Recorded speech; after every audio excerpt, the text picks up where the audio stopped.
চিতই পিঠা মাংস দিয়ে পছন্দ করে না এরকম মানুষ নেই বললেই চলে। আসসালামু আলাইকুম কাছের মানুষরা সবাই কেমন আছেন? আলহামদুলিল্লাহ আমরা অনেক ভালো আছি। তো চালগুলো পরিষ্কার করে ধুয়ে মেশিনে ভাঙাইতে দিচ্ছি। এই চালের গুঁড়া দিয়েই আমরা চিতই পিঠা খাবো। আর এই গুঁড়া দিয়ে চিতই পিঠা বলেন, পাটিসাপটা বলেন, ভাপা পিঠা বলেন সব কিছুই খাওয়া যাবে। শীত মানেই পিঠা উৎসব। সব ঘরে ঘরে পিঠা তৈরি। আর পিঠা খেতে ভালো লাগে না এমন বাঙালি নাই বললেই চলে। পিঠা কিন্তু খুবই একটা শখের জিনিস। শখ মানে মজার খাবার যেরকম বানাইতে তো কষ্ট আছে ঠিক আছে, কিন্তু পিঠা ছাড়া মনে হয় না কোনো বাঙালি আছে যে বানাইতে না পারে সে বাজার থেকে কিনে খায়। এখন তো দিন যুগ অনেক সহজ হয়ে গেছে, যে কোনো জিনিসই টাকা দিলে পাওয়া যায়। আগে তো আর সেরকম ছিল না, কিন্তু মা চাচির হাতের পিঠার স্বাদই আলাদা, তার কোনো তুলনা হবে না। তো চালের গুঁড়াটা ভালো করে কুসুম গরম পানি দিয়ে আর শুধু লবণ দিয়ে গুলাই নেওয়া হলো, যেন একটুও দলা পাকায় না থাকে।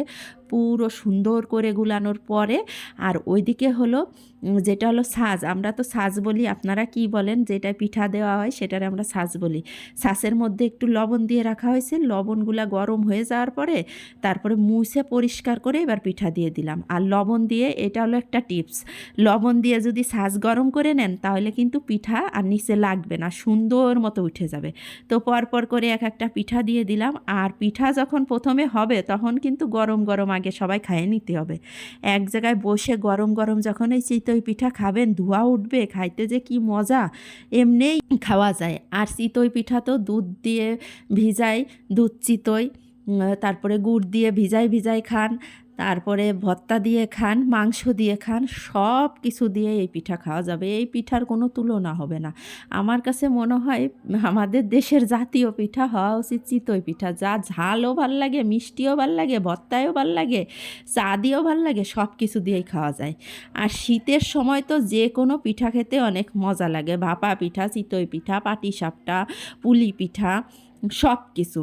তো আমরা তো প্রথমে চিতই পিঠা দিয়ে শুরু করলাম, আজকে ভর্তা দিয়ে আর মাংস দিয়ে খাবো। আর দুধ দিয়ে ভিজাই খাইতে হইলে ভালো গুড় লাগবে, এখনও ভালোভাবে গুড় ওঠে নাই।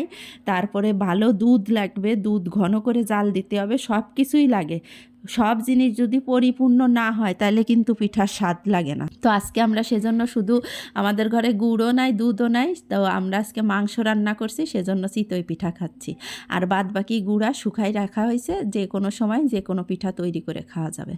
এখন এক এক করে পিঠা উঠানো হচ্ছে। আমাদের কিন্তু হাঁড়ি ফাঁকা, হাঁড়িতে নাই, কারণ এই দিক দিয়ে উঠাচ্ছে আর এই দিক দিয়ে আমরা সব খাইয়ে ফেলতেছি।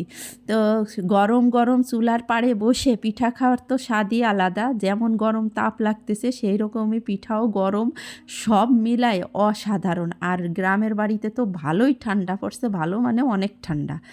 আর এই ঠান্ডার মধ্যে এইসব পিঠাপুলির উৎসব চলবেই, এতে কোনো মানে সব ঘরে ঘরেই মোটামুটি গ্রামের বাড়ি সবারই মোটামুটি এক দুই দফা বানানো হয়ে গেছে। আর এদিকে আমরা ধনেপাতাগুলো বাইছে নিচ্ছি, সব দিয়ে তো আর ভর্তা করব না, কিছু বাইছে কুয়াশার মধ্যে মানে ওষে থুয়ে দেবো যাতে নষ্ট না হয়।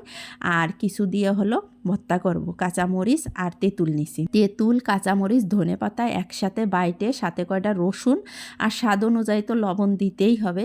এইগুলো দিয়ে ভালো করে ধনেপাতাটা মিহিন করে বাটবো, বাইটে তারপরে সবাই এবার ধনেপাতা দিয়ে আগে খাবো আর মাংস দিয়েও খাবো।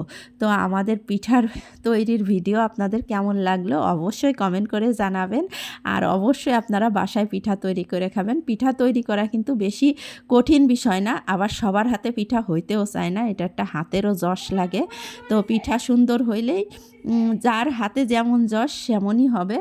আর অনেকে অনেক ভালোভাবেও চেষ্টা করবেন, ভালো গুঁড়ি দিবেন, সব কিছুই ঠিকঠাক করবেন, কিন্তু অনেকের হাতে আবার হইতে চায় না। এটা আপনারা মানেন কি না আমি জানি না, কিন্তু এটা কিন্তু বাস্তব কথা। অনেকের হাতে পিঠা হয়, আবার অনেকের হাতে পিঠা হয় না।